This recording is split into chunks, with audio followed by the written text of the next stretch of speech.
Welcome, everyone, to our Closer Look podcast. I'm Dr. Russell Freeman. I'm a professor of health science at American University in Vietnam. And today we're looking at the subject of travel writing. This is the third of a three-part episode with our very special guest, Dr. David Pickus. David, welcome back to the show. And could you tell us, what are you a doctor in? I studied German history. So you have a lot of experience in diving deep on subjects to the doctorate level. Very good.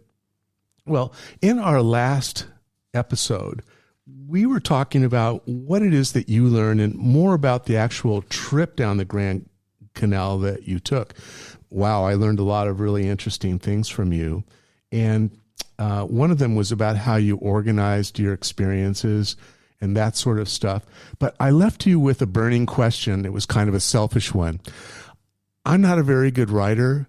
At least I don't think I am. If I wanted to be a travel writer, how do I know if I'm good enough? And if I'm not, how do I up my skill level so that I'm readable? I'd like to say something for all the students, and it will help you, Russell, too.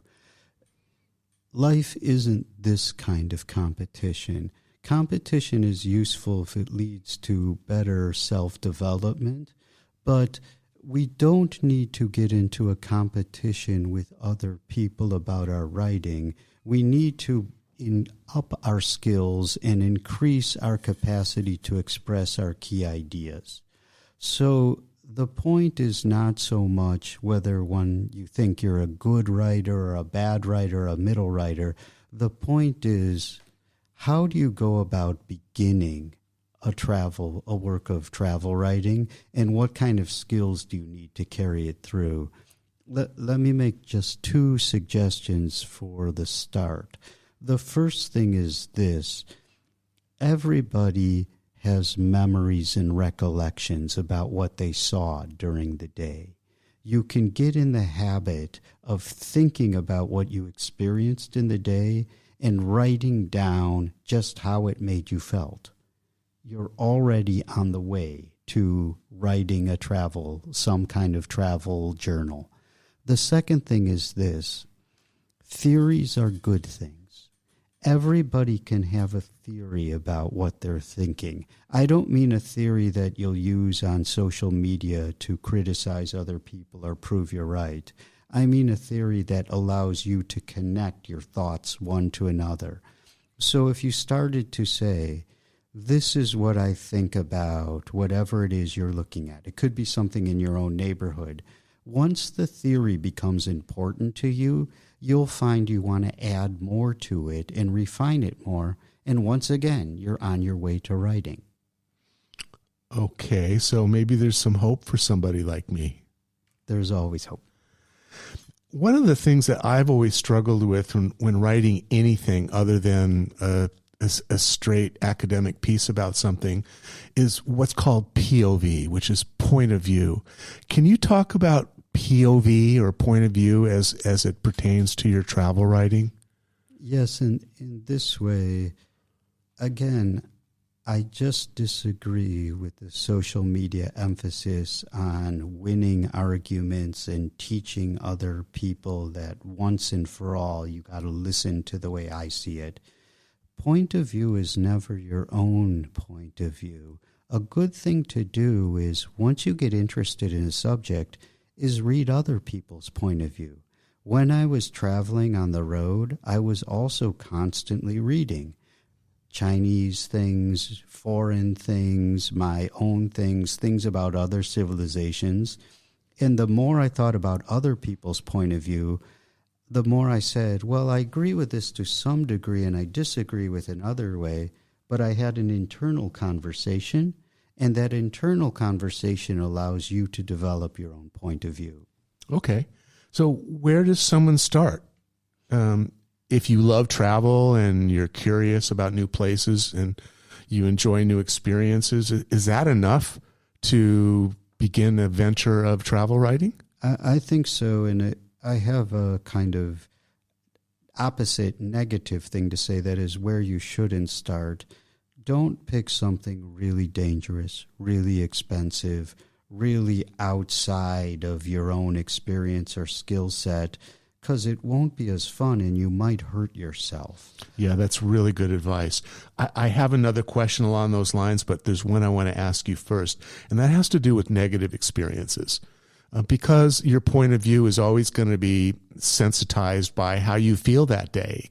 We're human beings, and this does leak into everything that we do, whether it's conversation with our parents or our spouse or whatever. How you feel that day matters, and when you're doing creative work, it's very significant in terms of how difficult or easy it is for you to come up with your product.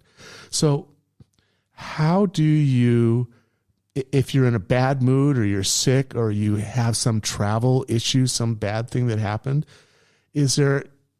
how do you handle that in terms of keeping on an even keel with your point of view? And is there any obligation to take it easy in terms of blame or negativity towards a person or a place or an event? Well, let's leave aside the second thing and go to the first one.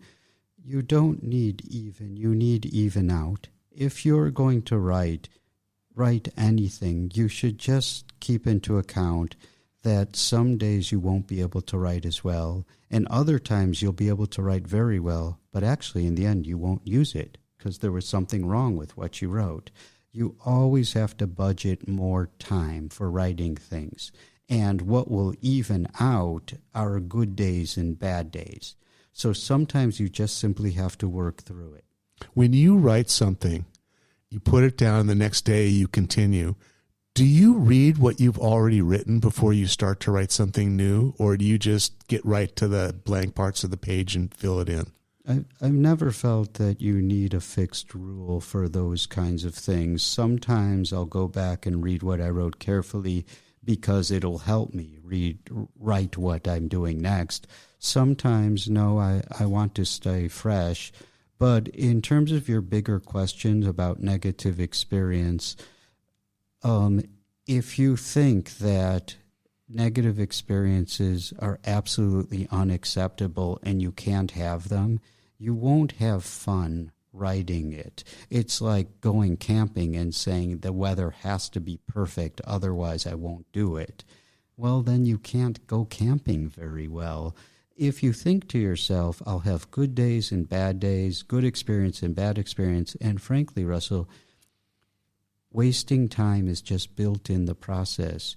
Nobody who looks at the book today has to read about the things I wrote that I didn't like or learn about the time I wasted, but I certainly did waste time, and that's just part of the game. Is it possible to give too much information either about yourself or your opinions or the subject matter? And how do you know when you're going overboard on what you're doing? Life is driving a motorcycle. The fact that you can veer off to the left side of the road doesn't mean you can't also later on veer off to the right side of the road. Sometimes you give too much information. Sometimes you give too little. It's about constantly correcting yourself. Okay. So you have to be honest with yourself. Yeah, and that's fun. It sounds like that's one of those things that you become better at as you do more writing. It's kind of a self-knowledge experience by reading what you've written and realizing that you're either not clear or you have a certain tone that you didn't know that you even had. Maybe opinions you didn't even know you had that come out when you start writing. That's the full answer to the question you started this segment with. I would say if you want to start travel writing, pick a question that you care about. It could be about your own neighborhood. It could be about something far away, but it should have a question that is a big question and you're curious with. And then as you start investigating it, you realize that there are people to talk to. There are new things to see. So I think the questions are probably the most important starting point when you're writing a book, right? Pick questions you care about, refine the questions, and then as you start to write, you'll realize that one question leads to another, and you'll be able to put up with the bad parts of the writing as your questions grip you more and more. I see. I see. I have one last question for you, David. And it's about other travel writers and media casters. I'd like to know if you find some commonality between the travel writers and broadcasters even that on this subject that you like. Do good travel writers and successful travel writers all have something in common, or are they all unique and have just developed their specialty to the point where it's something worth communicating?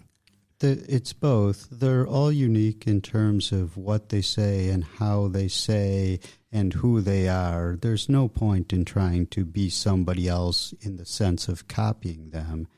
But the travel writers I like all have this in common. They don't really distinguish between seeing new things and traveling on the one hand and self-development on the other hand. The two things are connected to them. The more you understand of other people, the more you learn about yourself. You know, I think that these are important lessons for life in general, not just for people that are going to travel and write about it. Sure. So I think that the information you shared today is so valuable. I've learned a lot from you. I hope that our listeners have too. And I'd like to thank you for joining us for this episode and wish you great luck in your future travels and your future writings. I'm happy to be here. Thank you, David, for joining us today, and thank you for listening to our podcast. We'll see you next time. Have a great day.